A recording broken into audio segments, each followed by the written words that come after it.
que voy a aceptar la grabación y me aparecen las solicitudes de ingreso. Estamos al aire. Este es nuestro tecito metodológico 3. Tienen que tener todas sus tacitas. A ver sus tacitas de tecito. Estoy estrenando tacitas de esta semana. Está buena tu taza, oye. Sí, Yo estoy está tomando pulento. más. Así que tecitos, cafecitos, matecitos o agüitas Cosas nos calentitas. cosas calentitas que inviten a la conversación en este tecito metodológico 3. Y es un tecito metodológico bien especial porque hoy día, la semana pasada estuvo mi mejor amigo y hoy día está mi mejor amiga. Miau. ¿Ah? Listado en mi ranking de top 5 del mundo, Alejandra Corbalán, amiga, colega, socia, partner, compañera de las mejores fotos que he sacado en la vida. Aquí está, él aquí. Era Y aquí. y en este tecito de hoy vamos a hablar de metodología feminista, que en Hermoso, realidad aquí donde... ¿Ah? hermoso tema. Hermoso tema, manso tema.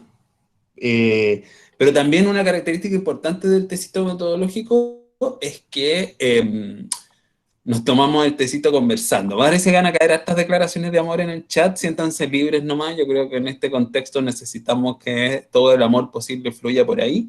Así que denle. Ya. Muchos corazones. Ay, me encanta, me hace sentirme muy feliz y querida, siempre en estos... Eso es lo bonito de los tecitos, po. El contexto del tecito metodológico surge como en el marco de una biestamental que estábamos conversando y la Steffi Carrasco, que está por ahí, dijo que se echaba mucho de menos la posibilidad de tomarse un tecito con un amigo, amiga, una amiga. Entonces yo Hola. dije, bueno, hagamos tecitos donde podamos conversar con amigues, pero en particular de esto de la metodología, pues, quiénes somos como persona y método. Entonces surge la idea del tecito metodológico.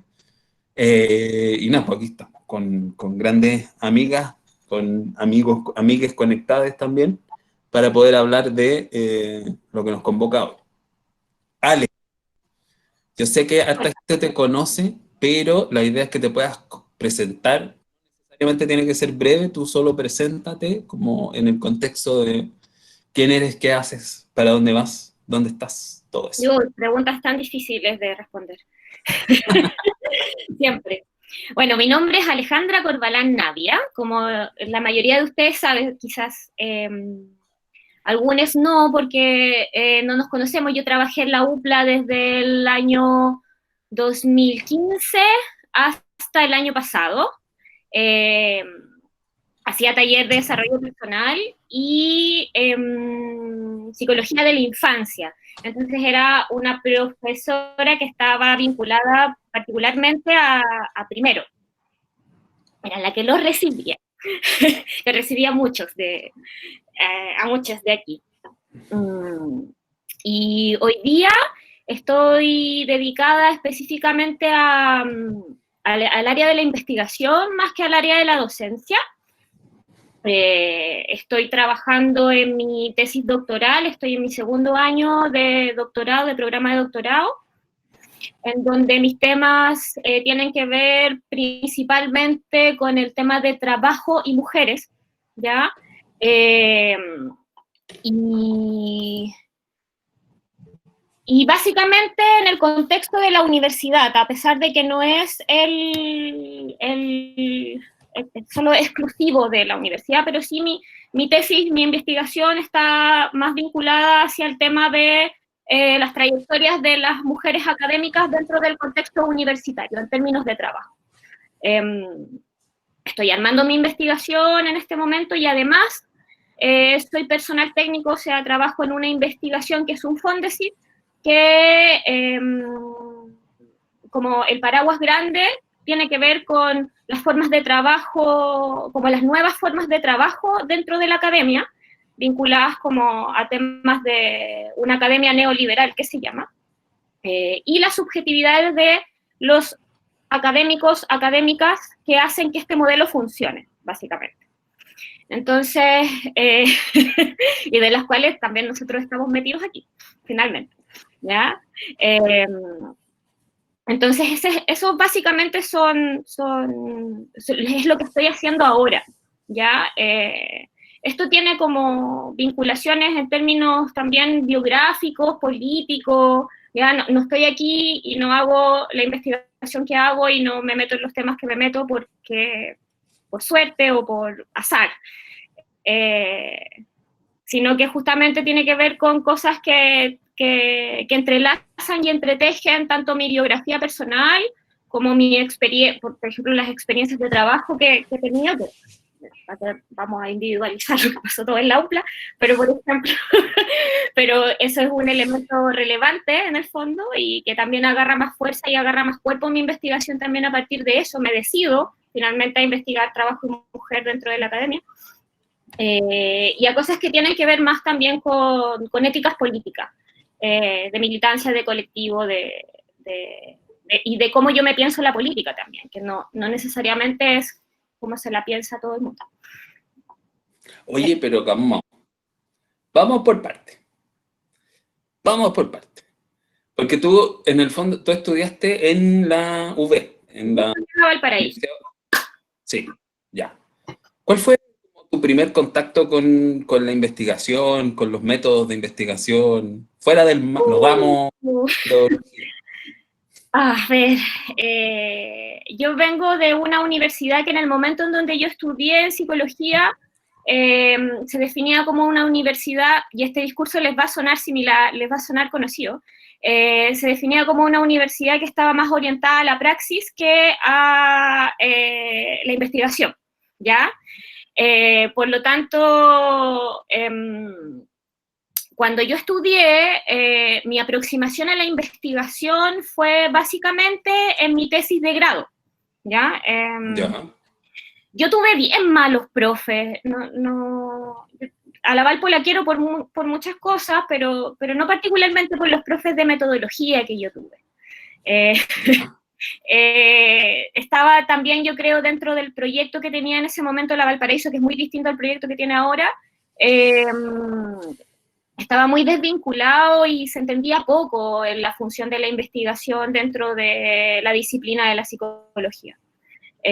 Por lo tanto, mi primera aproximación fue, ¿cómo decirlo? Fue bien descontextualizada, desituada, y si bien yo tuve un profe que el día de hoy es amigo mío y que me acompañó en ese proceso de una forma muy humana, también la definición de esa investigación inicial que yo hice no tuvo mucho que ver con los intereses que yo tenía en ese momento, sino que fue una cosa más bien instrumental. Ya. Entonces yo hice un estudio cuantitativo para yo. Hice un estudio cuantitativo en donde me tocó revisar a través del modelo familiar de Olson, como que hice un cruce ahí sobre los datos de las dinámicas familiares en términos sistémicos y el consumo de alcohol en distintos establecimientos educacionales de Valparaíso y Viña del Mar.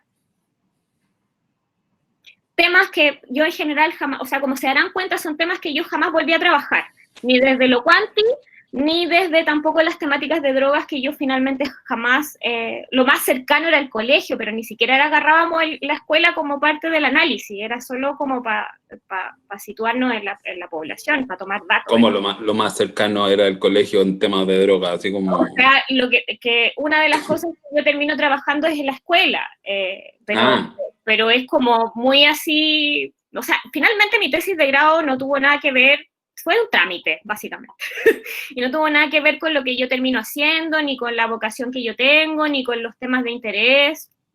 Debo decir que hacerlo cuanti fue, si bien me costó mucho entender, cuando ya estábamos en el análisis de datos y todo, fue más fácil, porque lo cuanti es mucho más, como, no sé qué decir para que el Boris no me pegue, pero... No te voy a pegar, no se puede, solamente puede que me den ganas de rebatir, pero dilo, opina.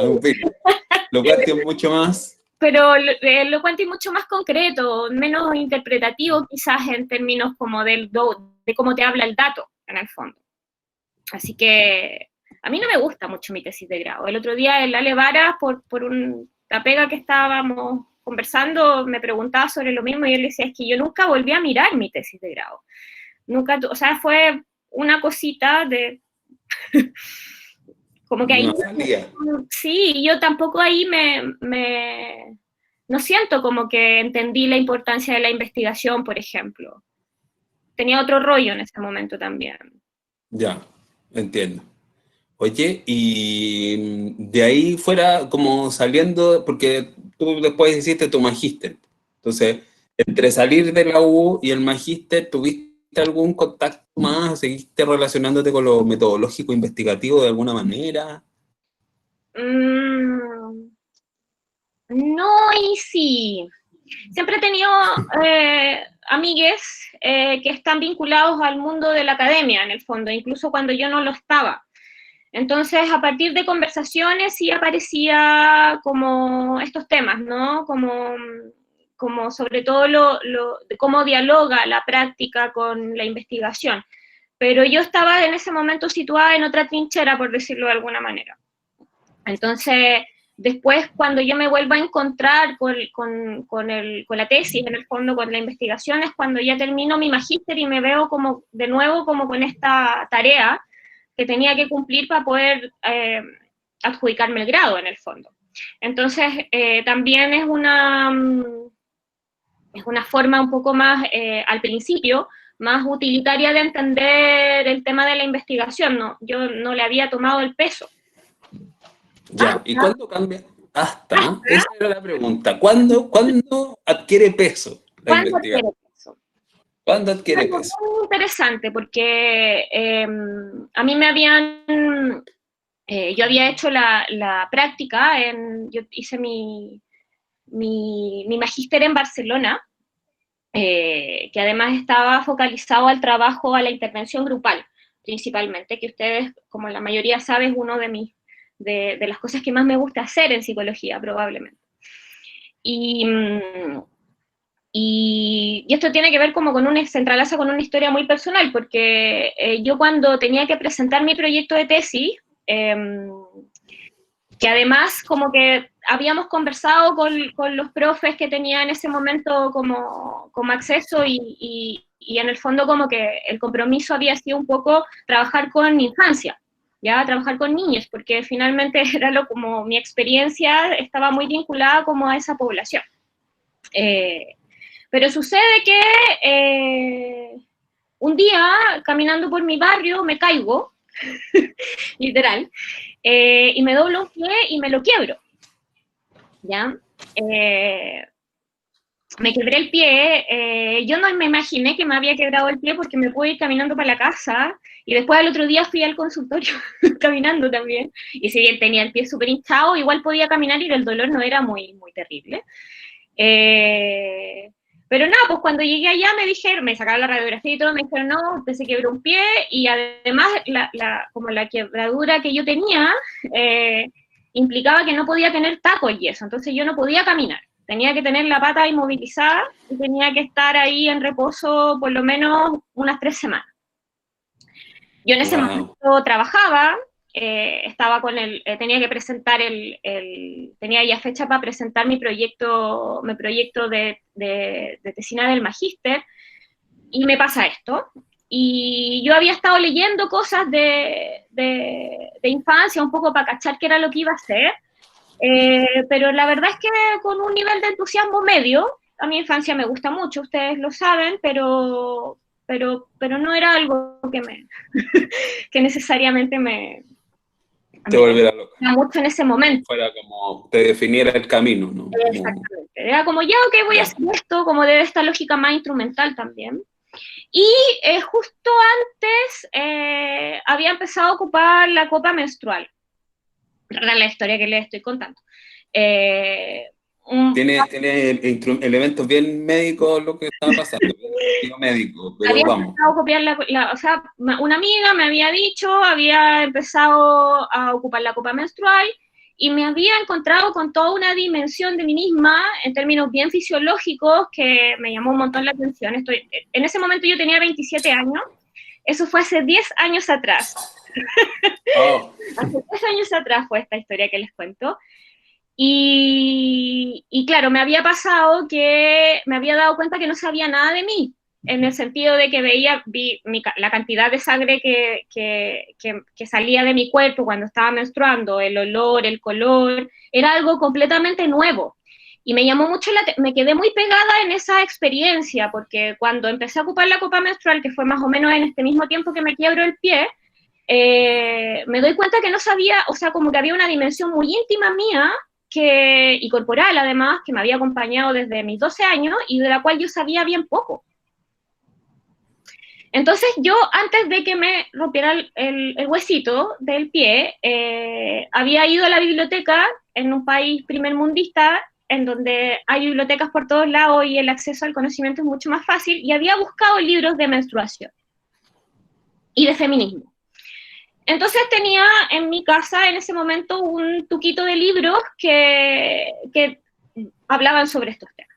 Entonces me mandan, tengo que presentar licencia al trabajo, tengo que avisar en el magíster que no puedo ir a clases porque estoy con esto, y ahí básicamente me tengo que quedar encerrada en mi casa 3 semanas porque no podía básicamente ni ir a la esquina a comprarme un pan. En ese encierro, que además hoy día lo veo 10 años más tarde, después de estar encerrada casi 3 meses, nunca imaginé esto, pero en ese momento me angustió mucho desde el encierro, y me puse a leer, pero como estaba angustiando, me puse a leer lo que tenía que leer, que era de infancia para mi tesis, sino que me puse a leer cosas de menstruación y de feminismo. Ya.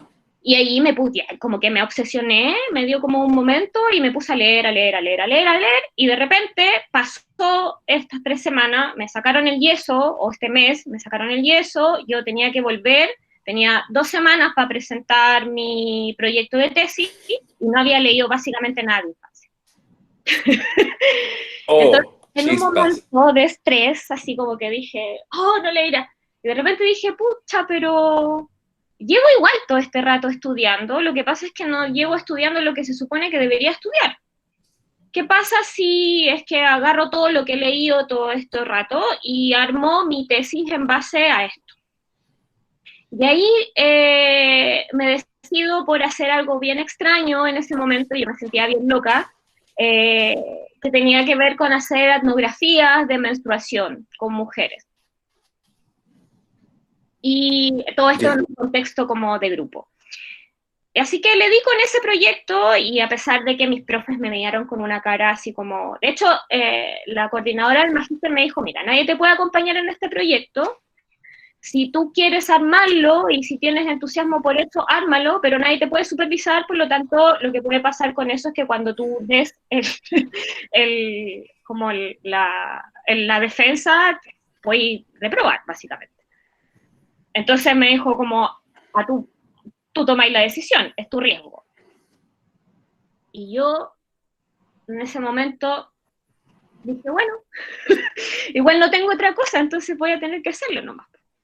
Así que empecé a armar, y ahí hay otra dimensión, mucho más sentida y mucho más encarnada y con mucho más significado de lo que empezó a ser la investigación. Yo creo que ahí me cambió a mí la percepción al respecto.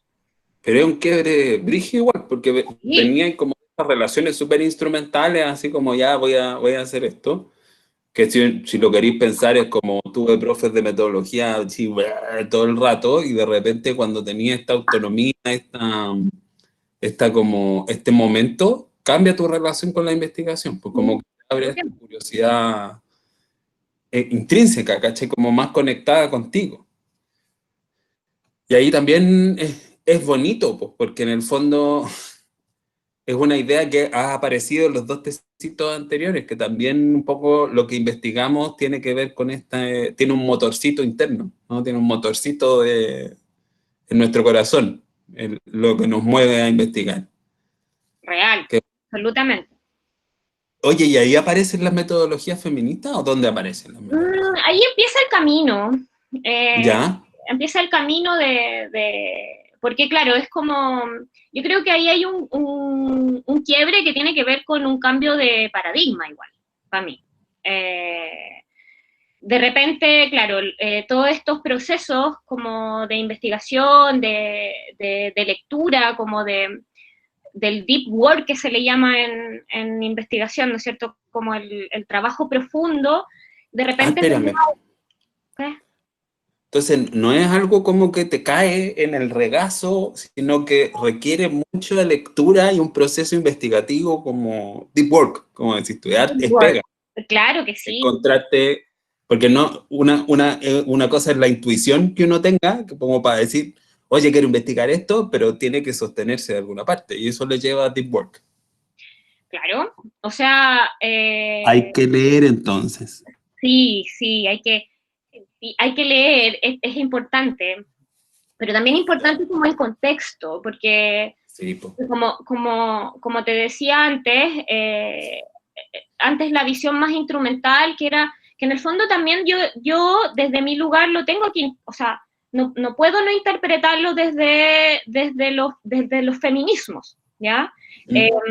Cuando empiezo, porque no empiezo con cualquier tema, empiezo con el tema de menstruación, el tema de menstruación vinculado a una experiencia biográfica personal, eh, además como en una situación de migrancia mía, donde yo finalmente con todos los privilegios que podía tener, igual era una latina en Barcelona, ¿ya? Con todas las cosas que eso podía llegar a implicar. En términos vivenciales y experienciales de cómo yo estaba mirando ese mundo y cómo me encontraba también como con esas cosas. O sea, yo hace 10 años, hoy día la copa menstrual es algo que lo conocemos más o menos todos, pero hace 10 años, cuando yo le contaba esto a mis amigas de Chile, era una novedad, po. Nosotros no teníamos todavía esa información tan a la mano. Entonces, para mí también ahí hay un cambio que tiene que ver con que tiene una significancia en mi, o sea, todo lo que yo empiezo a leer le da luces al lugar en el mundo que yo habito. Que eso era algo que ante la confusión de no saber lo que, no era que no sabía lo que me estaba pasando, yo sabía que estaba menstruando y todo, pero habían tantos elementos que en ese momento no conocía, que me pareció interesante, no solo, o sea, no quedarme con la idea de que esto era una experiencia particular de yo loca, sino que también a esto también le pasaba a otras mujeres, o algo le pasaba de esto a otras mujeres. Entonces empecé a hablar con amigas primero, y después así mucho, mucho más amplio, sobre esta experiencia de menstruar, cómo era la experiencia de menstruar. Y eso implicó no solo hablar con otros, con otras en este contexto, con otros, sino también leer mucho, sobre todo por un tema que en general es un tema que es súper poco tocado, que es el tema de la menstruación, porque es un tema súper tabú, incluso hoy, en distintos. Entonces, efectivamente, hay un trabajo ahí que tiene que ver con leer, ver si hay alguien que se le ha ocurrido la idea antes que tú, que es bastante probable, pero además también cómo ha sido interpretada esas ideas, porque efectivamente, como lo decía al principio, esto también tiene que ver con un lugar en el mundo que yo ocupo, que en el fondo eso también lo releva la investigación desde el feminismo. Oye, que surgen tantas preguntas en este momento, pero también hay una ronda de preguntas del público, entonces no le quiero quitar la pregunta a nadie. Pero ya, como se te empieza a abrir este camino hacia metodología feminista. Entonces, sí, ¿qué define que una metodología sea feminista o cómo definimos las metodologías feministas? ¿Es un tema de principios, es un tema de técnica, es un tema de qué? Es un tema de... yo lo pensé porque yo dije, obvio que va a ser una pregunta, digamos. Esa como que se venía seguro. En general, cuando hablamos de investigación feminista, hablamos de una investigación que tiene explícitamente un lugar que es político, ¿ya? En el caso, por ejemplo, de lo que trabajo yo, particularmente tiene que ver con reconocer, que es un poco como la función de los feminismos, ¿no? Con reconocer el lugar en el mundo que hemos tenido las mujeres históricamente, el lugar de dominación en relación a eso y la voluntad de revertirlo. Eso se releva desde la investigación feminista y en el fondo tiene que ver con que el objetivo de tu investigación o el fin de tu investigación, el fin final de tu investigación tenga que ver con revertir, visibilizar y revertir este ejercicio de dominación relacionado particularmente en este caso con el tema del género. ¿Ya? ¿Cuáles son los métodos que ocupan las investigaciones feministas? En general son métodos más bien cualitativos. No son exclusivamente cualitativos, ¿ya? Pero sí... ¡Qué bonito es! ¿Ya? Pero sí lo cualitativo ha tenido un papel históricamente muy relevante en estas temáticas, porque porque una cosa, les voy a poner un ejemplo así como de justamente de la investigación que yo estoy haciendo. Ya. Mi investigación tiene que ver con mujeres y trabajo en la universidad, como les dije.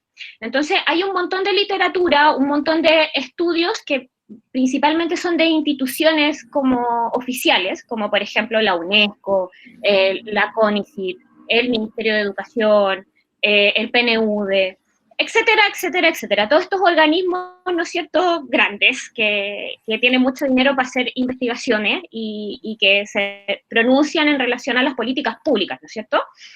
Entonces, yo tengo un montón de datos que dicen que efectivamente, por ejemplo, las mujeres entramos a la universidad en el mismo rango que los hombres, ¿ya? O sea, como que si nosotros miramos la matrícula generalizada de todas las universidades en Chile, más o menos es de un 50-50, ¿ya? Mujeres y hombres entran por igual. Eso es un cambio, porque hace 50 años era muy diferente, ¿ya? Hoy día el tema del acceso a la educación, ya por lo menos por términos de género, es algo que en una primera línea está resuelto. Eso me lo dicen los números, ¿ya? Pero ¿qué pasa si yo empiezo a mirar más arriba? ¿Ya? ¿Qué pasa si empiezo a mirar en magíster, en doctorado, en postdoctorado? ¿Y qué pasa cuando empiezo a mirar a las mujeres que se ganan los fondos de investigación? ¿Ya? Entonces, cada vez que yo voy más arriba en la escala jerárquica de la universidad, me encuentro con menos mujeres, ¿ya? En el magíster estamos más o menos iguales, tenemos como igual un 48%, de hecho es un poquito más de mujeres que de hombres. Después en el doctorado, si bien hay un pequeño desbalance, sigue siendo par, pero ya después cuando, por ejemplo, vemos que mujeres se ganan los fondos de investigación, cada vez ahí ya pasamos de un 48, por ejemplo, a un 47% de mujeres en doctorado, pasamos a un 28% de mujeres que se ganan fondos de investigación. Wow. ¿Ya? Entonces, la diferencia es abismal, ¿ya? Si miramos más allá y miramos, por ejemplo, los gobiernos universitarios, ¿ya? Y miramos qué mujeres, por ejemplo, están a cargo de grandes grupos de investigación, por ejemplo, los anillos, ¿ya? Los núcleos, etcétera, etcétera, que son proyectos que acuñan muchos investigadores de muchas universidades y son proyectos que en general tienen mucho dinero para investigar, solamente tenemos un 16% de mujeres ahí. Y aún más, si miramos, y este dato lo sabemos, aunque no lo tengamos en la cabeza el número específico, si miramos las rectorías, las vicerrectorías académicas, las secretarías generales, las mujeres están súper ausentes, ¿ya? Entonces, ahí hay un dato que me está describiendo un contexto. Es un dato duro de investigaciones que son muy grandes, en donde se ha revisado una población muy amplia, ¿ya? Pero yo ahí puedo decir, claro, hay una brecha, ¿ya? Pero, ¿por qué se da esta brecha? ¿Cómo es la dinámica de esta brecha? Porque no tiene que ver con acceso, pues si las mujeres no estamos en la universidad. Pero, ¿qué pasa más arriba? Eso no te lo dice un número. Por eso es que las metodologías cualitativas han sido muy relevantes dentro de la investigación feminista, porque permiten contar esa otra historia, la otra historia que no es la historia oficial, que no es la historia hegemónica, ¿ya? Un número es como, ok, vale, la universidad ha sido un espacio para hombres, en general se creó desde ese lugar, y hay una hegemonía al respecto de eso. Pero ¿por qué eso se sostiene hoy día si ya las mujeres estamos en otro lugar político, de ciudadanas? ¿Ya? ¿Qué pasa? Y yo hablo de mujeres, pero porque es lo que estoy investigando. Pero esto también es una explicación que es amplia para otros géneros. ¿Ya? Es todo lo que no es ser hombre, en el fondo, que son los que habitan el espacio universitario. Oye, qué heavy. ¿Y ahí cómo se llega a esa pregunta? ¿Cómo se levanta? Porque en el fondo, claro, pues este escenario que tú describes, efectivamente, abordado desde metodología feminista, viene un poco, tú lo adelantaste un poco en la presentación, viene un poco de tu propia trayectoria, pero también de un poco con quienes investigáis, ¿no? O cómo se llega a esta inquietud sobre el lugar de las mujeres en la academia.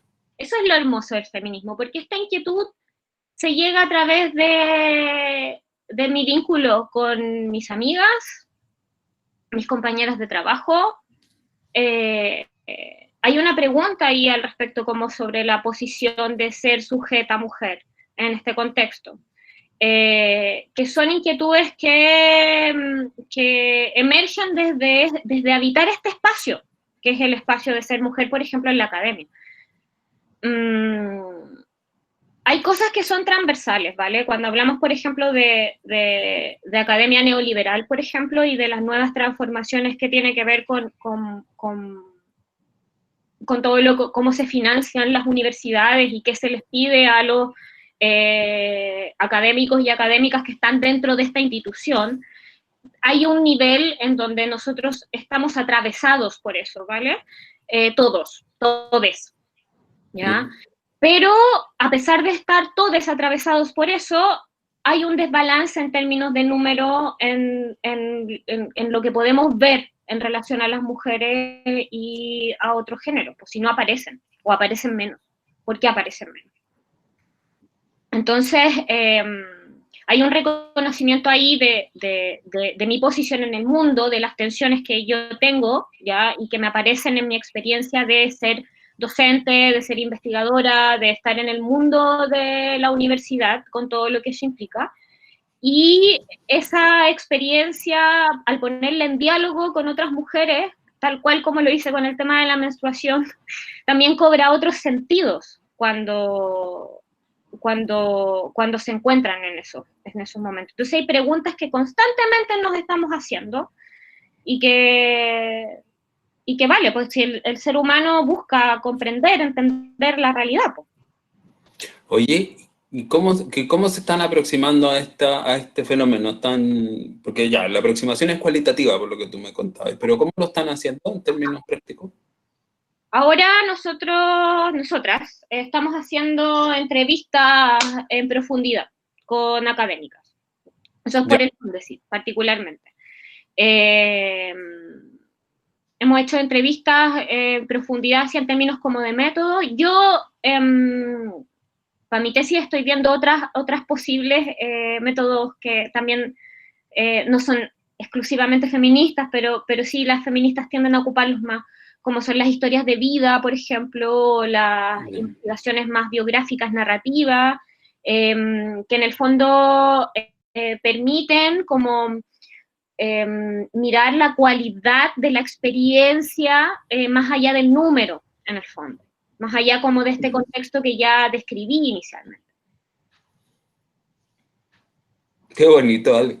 ¿En serio? Es que es un camino bien bonito, porque en el fondo también un poco hay diferencias igual, porque de repente tú como yo, en lo personal, como investigador, lo que estoy investigando no es una experiencia que a mí me ocurra en lo personal, o empecé el camino mucho después, luego después yo adquirí una desventaja estructural, ¿cachai? Pero en general mi aproximación con la inclusión viene de una sensibilidad al tema que no tiene que ver con mi historia personal. Entonces, por eso digo que es bonito, porque en el fondo también tiene que ver con tu propia historia, ¿cachai? Con un poco investigarse uno mismo o ponerse. Sí, dije inclusión, todas las semanas digo inclusión, que ya ¿Por qué? hay un público asiduo de, porque es mi tema, pues, es lo que hago. Entonces, haz lo tuyo, Pacho. El público, sí, el viernes también lo dije en nuestra libertad de cátedra y justo nuestro programa hermano, tecito metodológico, libertad de cátedra. Lo sé, lo sé. Sí, Sí, la Lili es de mis compañeras y amigas de militancia, así que lo sé. ahí estamos. Programa amigo. Hay que hacer el bingo del tecito con frases típicas. Probablemente sí. Sorbito cada vez que diga inclusión. Ya ahí vamos a tener que empezar a implementar juegos del tecito metodológico. Somos de la misma parroquia. Déjale. Quisiera decir una cosita antes que se me vaya, porque estoy segura que si no se me va a ir. Esto también tiene que ver un poco como con una inquietud también en torno como acercarme a las realidades sociales como amplias. Esto no tiene que ver solo con la investigación, porque también me pasó cuando estaba más desde la praxis disciplinar de la intervención, por decirlo de alguna manera, aunque nunca me gusta la palabra intervención, pero me pasa y es algo que constantemente me cuestiono, como ser respetuosa en torno a acercarme a esos fenómenos con otros, ¿ya?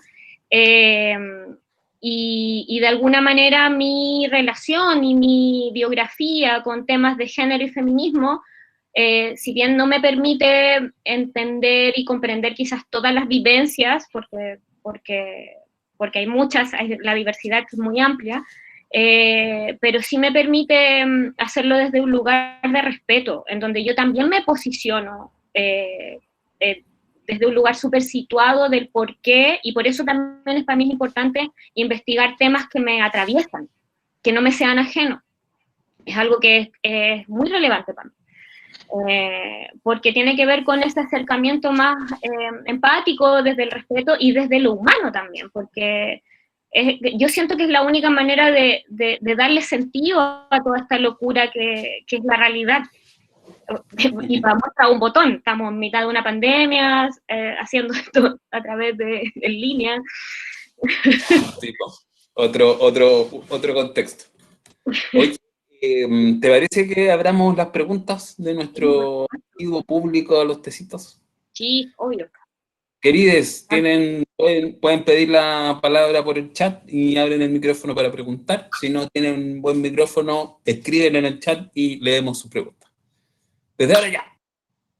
¡Oh! ¡Oh, Ya. qué buena duda! Vamos a leer la pregunta para que conste en el video, para les compañeros que están viendo después. ¿Quién financia investigaciones feministas? ¿Cómo se financian? ¿Cómo es el proceso para levantarlas? Después va nuestra querida Claudia Carrasco. ¿Cómo es el proceso para financiar? ¿Cómo le decías a alguien, voy a hacer una investigación feminista, dame dinero? Esto tiene mucho que ver con lo que decías antes, de que el deep work, como de lo que relevabas en ese...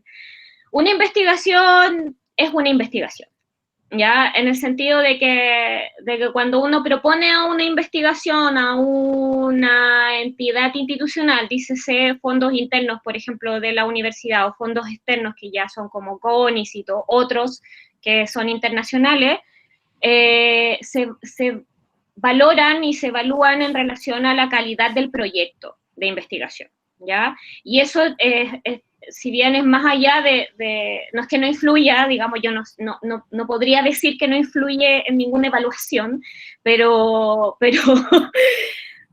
sí tiene que ver con armar un buen proyecto que sea coherente, que tenga peso en términos de que la pregunta, porque la pregunta puede ser muy válida, pero si esa pregunta no está justificada y no está bien organizada a partir de la información que ya está, a partir de personas que antes se han hecho preguntas similares, y a partir de cómo uno pretende también hacerse esa pregunta y responderla, por ejemplo, porque claro, si yo digo, yo quiero saber sobre la experiencia de las mujeres en la academia y después hago una encuesta, por ejemplo, no tiene mucho que ver cómo estoy respondiendo la pregunta que me hice en relación a la metodología que estoy ocupando.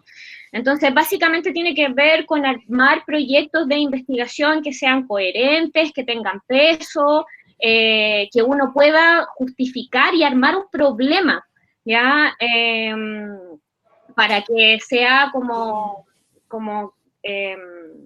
coherente también para la persona que te evalúa, ¿ya? Entonces, ¿quién financia? Las mismas instituciones que financian los otro tipo de investigaciones.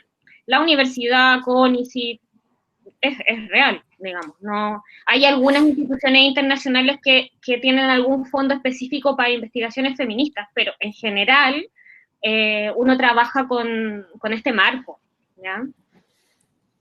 Oye, la Claudia Carrasco, ¡Sí la vi! sí, quiere preguntar, así que, profesora Carrasco, juegue. Ya, ¿me escucho ahí, cierto? Sí. Ay. ¡Hola! Oh, la Encanta verte. Me gustaría que no fuera por pantalla nomás. Ay, sí, pronto, en algún momento, ya volverá. Sí, perdón, era algo menos académico, porque nuestros últimos encuentros han estado Sí, es real. sí, muy ñoños. La Claudia estamos participando en armar un proyectito que tiene que ver con una investigación feminista. Ya, un proyecto. Bueno, pronto se viene el navegado sistemático. Vamos a inventar. El proyectito del que habla la Ale es un pequeño monstruito, ¿ah? No sé si un proyectito. Bueno, sí. Mira, la próxima semana, voy a tirarme un spoiler, este es un tráiler de la próxima semana. La próxima semana va a estar invitada a los tecitos metodológicos la profesora Claudia Carrasco y va a hablar de todos sus engendros investigativos. Oye, y todo lo demás. Yo aquí soy una invitada. La Alejandra es quien me invitó a mí a hacer algo. Lo mío es chiquitito, pero su proyecto es un monstruito. Gigante. Ya bueno, haz tu pregunta.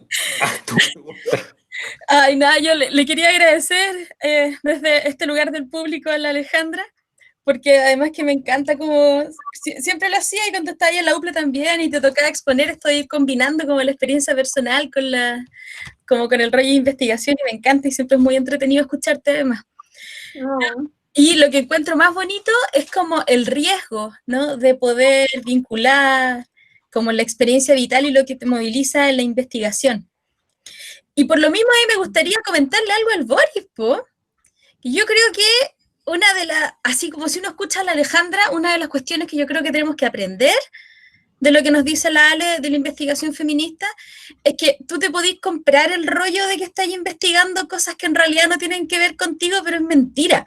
Lo que pasa es que lo que nos dice la Ale en el fondo es que la investigación feminista lo pone sobre la mesa, hace que dejes de disimular que en realidad no tiene que ver contigo y te haces cargo de eso. Po. Tú verás, pues cada uno lo suyo, cada uno cachará por qué investigáis tus temas de inclusión, pues tú sabrás, yo no me meto ahí, ¿no? Oye, ¿y podía ser con menos público que me tirara el palo? ¿O habría que hacerlo así como a esta hora con 87 personas conectadas? Como... Pero quizá yo creo que es bueno porque uno de los mensajes que nos está dejando la Alejandra, ¿cachai? Es a reconocer el lugar desde el cual estáis investigando, po. Que la investigación no es neutral, ¿cachai? Y yo creo que ese es un mensaje súper potente que de todas las cosas que ha dicho la Ale, ahí me gustaría como destacar especialmente, po. ¿Cachai? Que una investigación feminista te obliga a mirarte, po, y te obliga a asumir de dónde estáis paradas. Entonces la Ale viene y nos dice que está investigando sobre el trabajo en la academia, porque es una trabajadora en la academia, pues, ¿cachai? Pero eso no es porque ella haya querido especialmente investigar su tema, es porque ella lo está llevando al extremo, ¿cachai? Pero lo está haciendo evidente. Pero todos investigamos nuestros temas. Entonces uno se tendrá que preguntar, ¿cachai? Como cuál es el lugar de tu historia, no tuya, Boris, sino de nuestros estudiantes, de todo el mundo, ¿cachai? ¿Cuál es el lugar de la historia de vida de uno en las preguntas de investigación que te hacís?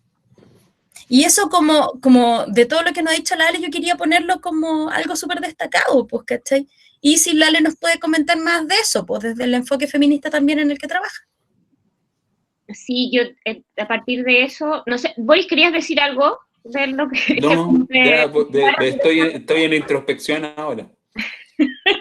Ya. Hay algo que sí, que eso es súper importante y gracias, Clau, por ponerlo ahí como por derribarlo en el fondo. Que claro, pues una de las cosas que yo creo que, por eso te decía yo que hubo como un quiebre paradigmático para mí cuando me encuentro como con estas preguntas que tenían que ver conmigo, con mi biografía, en el momento en donde justo tocó que yo tenía que hacer una investigación. Porque antes yo no me apropiaba de eso, ¿ya? Porque finalmente también a mí en la universidad me presentaron el conocimiento y la construcción del mismo desde un lugar súper desvinculado, desencarnado, desde el rol de experto. Había muchas cosas que estaban ahí implícitas, que en el fondo a mí me hacían ruido y que por eso yo no me lograba apropiar de eso. Cuando aparece este quiebre, efectivamente me encuentro con como un paraguas, que es el feminismo, que me permite no solo validar lo que me pasaba con mis temas, sino que además ponerlo en el centro como una construcción válida del conocimiento. Como algo, o sea, todo esto que siempre me decían que lo subjetivo no es relevante, que lo que te pasa a ti no es relevante, que no sé qué, el feminismo lo hace como que lo dobla, lo rompe y lo tira por un lado y dice, no, aquí estamos puestas, estamos puestos, estamos puestes. Y cómo vamos tejiendo ese conocimiento tiene que ver con el lugar que ocupamos en el mundo y con quién nosotros somos. Y de ahí todas las tensiones y facilitadores que pueden aparecer en ese nodo. Entonces, eso también a mí el feminismo me lo trajo y cuando pude verlo desde un paraguas más teórico, me terminé de enamorar por de esta manera de mirar el mundo. Oye, tenemos 3 preguntas que están ahí esperando respuesta. La primera es una pregunta de Sebastián Espinosa. ¿Hay una diferencia entre España y Chile entre estos proyectos de investigación? ¿Vienen fondos y apoyo como... o no sabemos? No, sí, no. España lleva un tiempo con estos temas trabajando, entonces también hay un trote ahí que nosotros todavía no tenemos en términos como de investigación y de construcción del conocimiento situado desde esta perspectiva. Y básicamente eso lo podemos ver desde que hay, por ejemplo, un grado que se llama técnico en género. Hay magíster y doctorados que son de estudios de género y feminismo, así súper específico. Y aquí eso todavía está muy incipiente, ¿ya?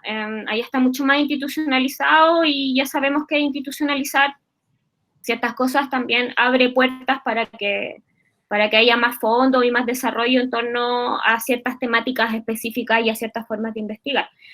Pero también yo creo que, y esta ya es una apreciación un poco personal, y ahí a lo mejor la Claudia nos puede aportar, y la Darlene también desde su experiencia de estar allá en ese lugar. También nosotros tenemos una raíz fuertemente colonial, pues entonces también hay cosas que se replican acá y allá. No está resuelto el tema, ¿ya? Y no está resuelto ni el tema ni en términos como de justicia social, ni en términos tampoco, obviamente, de investigación o de institucionalización de estos temas. Ya, vamos a ir a la pregunta de la Carla, porque hace una pregunta de esas difíciles. Me gustaría preguntar acerca de la objetividad dentro de las metodologías feministas, sobre todo con técnicas como las historias de vida, pensando acerca de esta objetividad feminista que habla la Donna Haraway. El conocimiento situado.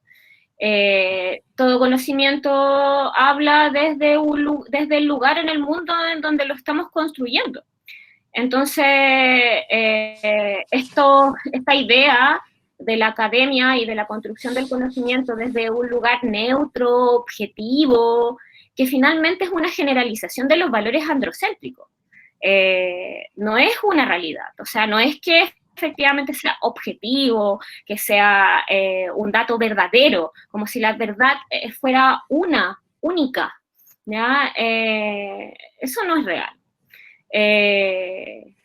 Y como no es real, el feminismo decide asumir esa posta, po. Y es interesante esto como del conocimiento situado, porque me permite dialogar con distintos saberes, por ejemplo, pero también reconocer las limitaciones que son obvias y en el fondo como es normal, desde el lugar en que yo tengo en el mundo, ¿ya? Por lo tanto, la importancia del diálogo y la importancia de poder reflexionar entre comunidades se vuelve aún más importante. Entonces, esta noción como de sobreespecialización o un poco de competitividad en la academia y en general en la construcción del conocimiento como que se desarma. Y empezamos a trabajar desde otras relaciones, en el fondo. No sé si respondo a la pregunta. Tengo una pregunta de tu amigo personal, Nicolás Mar, que está ahí. Ya, dale, Nico. Qué pesado. No soy pesado. ¿Sí? Dale. Es real que es pesado. Sí, No soy pesado. pesado y celoso. Pesado y celoso. Te conté. Hablen entre ustedes, permiso.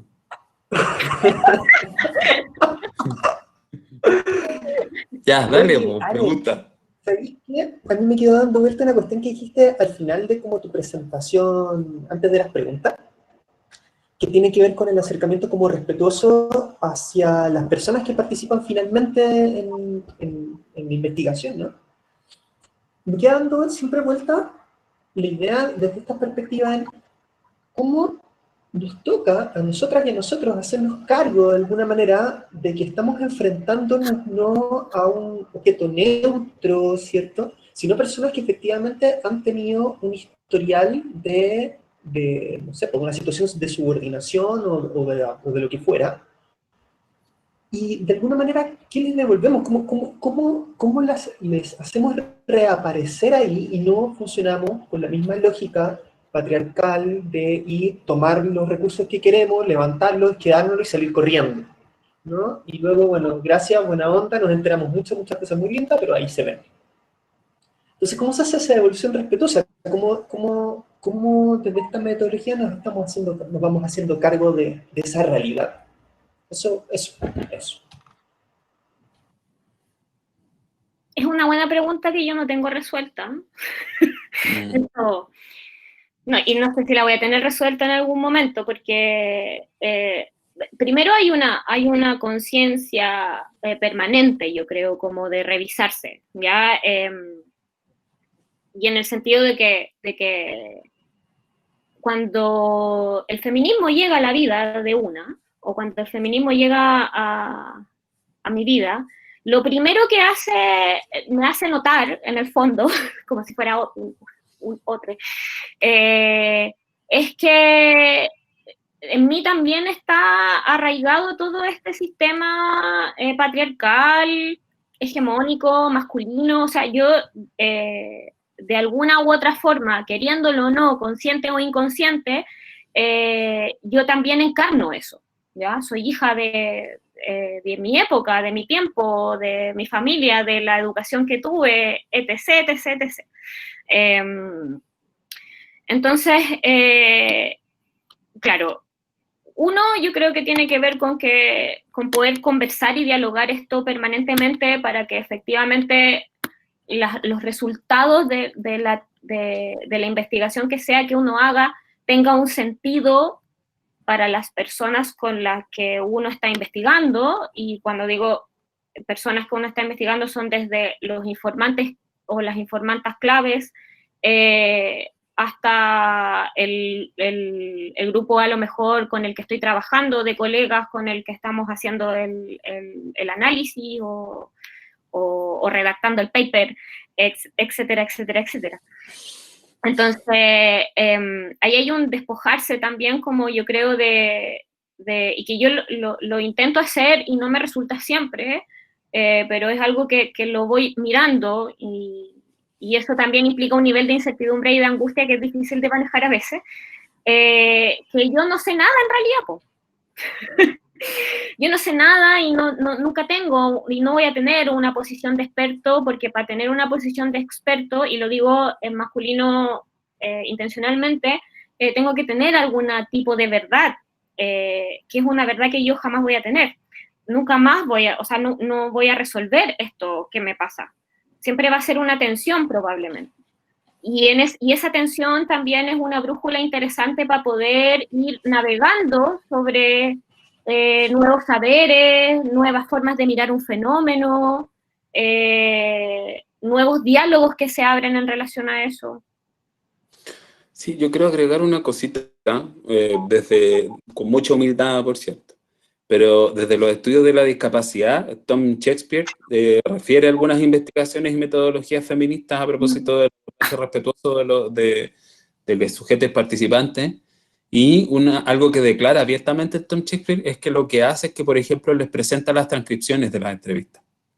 Se hace la entrevista, hace las transcripciones y le presenta las transcripciones y le dice, ¿hay algo que quieras sacar o agregar en la entrevista? ¿Hay algo que sientes que no representa lo que querías decir? Entonces eso también es bien bonito. Yo creo que en Chile tenemos el problema de que operamos con plazos siempre para ayer y nos cuesta hacer eso. Pero no, eso también es algo, ya eso es como más específico del método en el fondo. Que sí, tiene que ver con maneras como o sea, claro, yo hago una entrevista y se transcribe esa entrevista y después de que se transcribe es algo que tienes que devolver para ver si efectivamente la persona que te dio esa entrevista está de acuerdo con lo que aparece. Incluso está la posibilidad de que la gente, por ejemplo, te llame y te diga, mira, ¿sabéis qué? Me quedé pensando en esta pregunta que me hiciste hace 2 semanas atrás y ahora pienso esto y había puesto esto otro. Porque el conocimiento es algo que a mí me gusta la metáfora del tejido para el conocimiento. Creo que es algo que es real. Para las personas que saben tejer y que han tenido alguna aproximación al tejido, así como materialidad, es esto de ir armando y desarmando y uniendo cosas, uniendo un hilo que se transforma en algo completamente diferente después. Y yo creo que la construcción del conocimiento es muy parecido a eso. No es lineal, no es única, y tiene que ser un diálogo permanente y constante. Oye, nos queda tiempo para una última preguntita, que es una pregunta que puso Darlene, la dejó en la lista. ¿Ya? Y dice, dejo en la lista mi pregunta. Entonces, ¿es una forma de ver la realidad a través de la investigación que se ha apoderado de metodologías que rescatan la experiencia y la subjetividad de las personas? Esto respecto de las metodologías feministas, Darlene, para que nos pueda aclarar, que tu pregunta pasó hace como 10 minutos atrás, perdón, pero... Sí, perfecto. La leo de nuevo. Las metodologías feministas, entonces, es una forma de ver la realidad a través de la investigación que se ha apoderado de metodologías que rescatan la experiencia y la subjetividad de las personas. No entiendo muy bien lo que se refiere como apoderado en relación a como que son métodos que no responden necesariamente a la investigación feminista, digamos, los métodos cualitativos. Espérame, Darlene, ¿está por ahí? Para claro. que nos pueda... Sí, ahora pero puedo hablar bajito. Dale. Sí, bueno, estaba tratando como de hacer un resumen en mi cabeza, de eso se trata. ¿Ya? Y en eso me surge que es como una forma de utilizar la investigación como una herramienta a través de un concepto, de una forma del género, o sea, verlo a través del género. Para eso ocupamos la investigación, y en este camino en que quiere hacer esto, utiliza metodologías diferentes, pues, como la historia de vida, como mencionaban antes, que más bien tratan como de rescatar la subjetividad de las personas, más que datos concretos. Y en eso también, sumándole a eso, si el objetivo... ¿Cómo? La subjetividad también es un dato concreto. Ya, mira, buen. Y en eso, sumándole también, si es que el objetivo final es rescatar estas realidades de género que están, no sé, ocultas aún.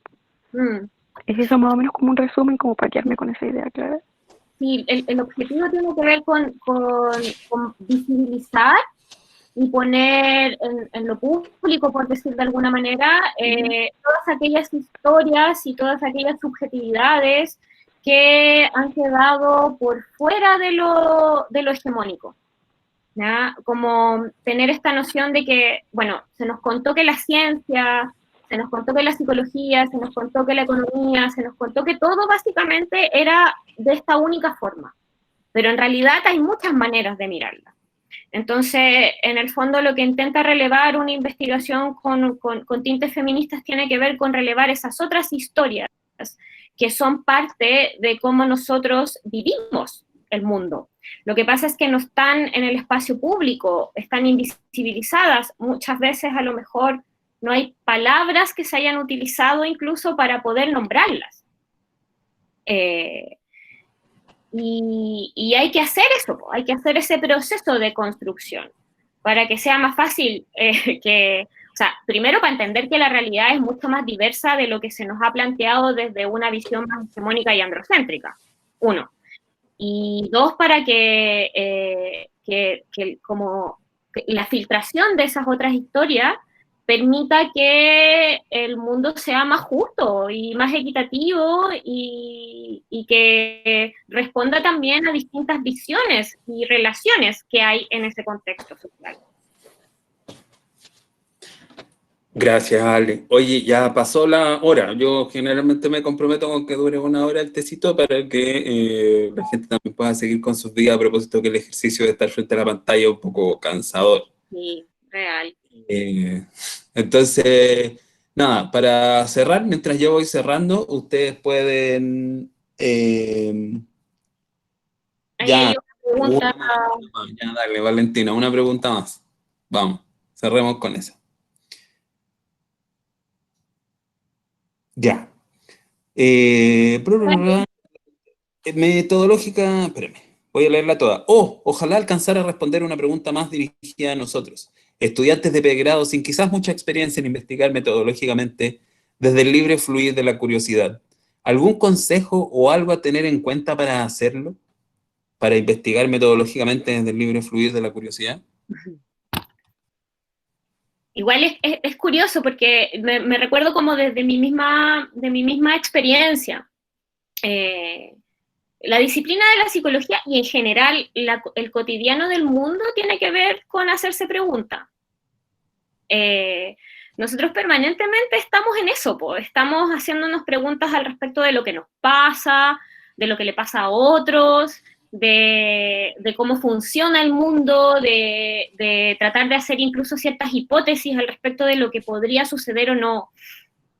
Y eso es algo que es un ejercicio constante y permanente y que no tiene que ver específicamente con que uno esté dedicado a la investigación, así como trabajo en el fondo, ¿ya?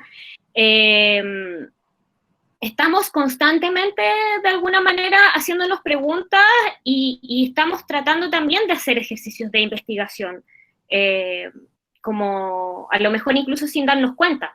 Cuando vamos y le preguntamos a alguien, por ejemplo, cuando tengo una duda y se la pregunto a mi amiga, cuando de repente encuentro un libro que me hace sentido porque justo era como de las cosas que yo estaba pensando y me pongo a leer el índice o encuentro a lo mejor una película, etcétera, etcétera, etcétera. Eso es un ejercicio de aproximación a la investigación, que tiene que ver un poco con hacer una invitación también, o sea, como que esas preguntas que ustedes se hacen en el cotidiano, que a lo mejor pareciera que no le importan a nadie excepto a ustedes mismos, o ustedes mismas, llévenla a un mini ejercicio de investigación. Lean un libro, métense a Google académico y googleen las 2 palabras como más principales de su pregunta.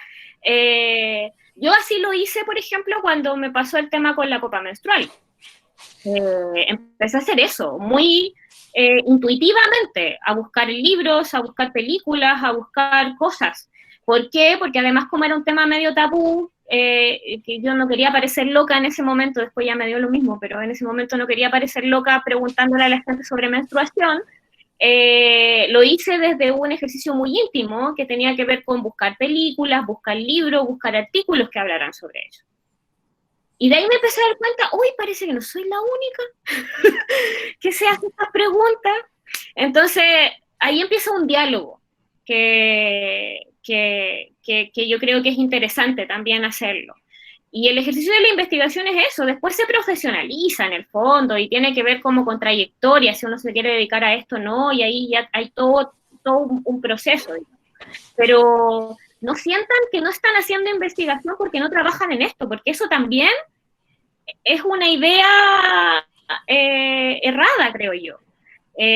Nosotros desde nuestra disciplina lo hacemos cuando estamos con una persona atendiéndola, cuando estamos con un grupo, siempre así se abren preguntas, se abren diálogos, se busca información. Cuando yo le pregunto a un otro, yo estoy pensando que el otro es un informante clave o una informante clave para el problema que yo estoy viendo, ¿ya? O la pregunta que yo estoy teniendo.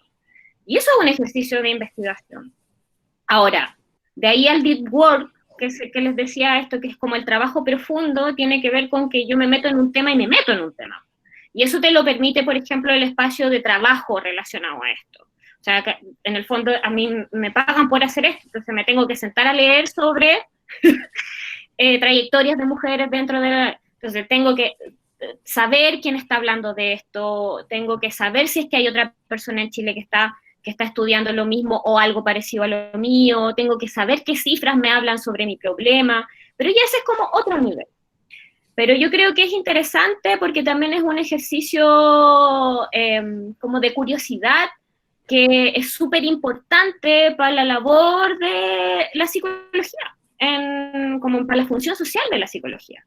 O sea, es un poco lo que tiene que ver con hacerse preguntas. Esto no está todo dicho, es una construcción, ¿cómo podemos poner en tensión esas cosas? Y eso son cosas que nos pasan cotidianamente todos los días. Sí, ahí yo quiero conectar con el primer tecito, que alguien que nos dijo, algo que nos dijo la Karen Cárdenas en nuestro primer tecito, como recuperar esta curiosidad infantil, este querer conocer el mundo. Real. Y a veces hay que ordenarlo de cierta manera cuando está en ámbitos como académicos, profesionales, pero en el fondo siempre atender a nuestra curiosidad. Yo creo que eso es súper importante y me quedo también con estas cosas hoy, ¿ya? Así que, nada, ahora sí vamos cerrando nuestro tecito. Como buena tradición de los tecitos metodológicos, pueden dejar todo su amor en el chat mientras vamos cerrando con los Yo también me corazoncitos. extrañaba mucho. Sí, entonces nada, quiero cerrar, agradecerle a la Ale su tiempo, también que abra esta ventanita a su casa, que está muy bonita tu casa, Ale. Muchas gracias. No se ve nada. No se Sí, ve. pero ahí está, ahí está. Y nada, gracias por abrir la ventanita a la casa, gracias por tu tiempo, que es algo también que hay que empezar a valorar harto, sobre todo en este contexto. Y nada, espero poder abrazarte pronto porque te extraño. Sí. Yo Un feliz. beso súper grande. Muchas gracias Vamos por a, la invitación. vamos a detener la grabación y vamos a seguir hablando como en esos programas de antes cuando apagaban la luz y la gente se quedaba hablando en el set. Ah, me encanta.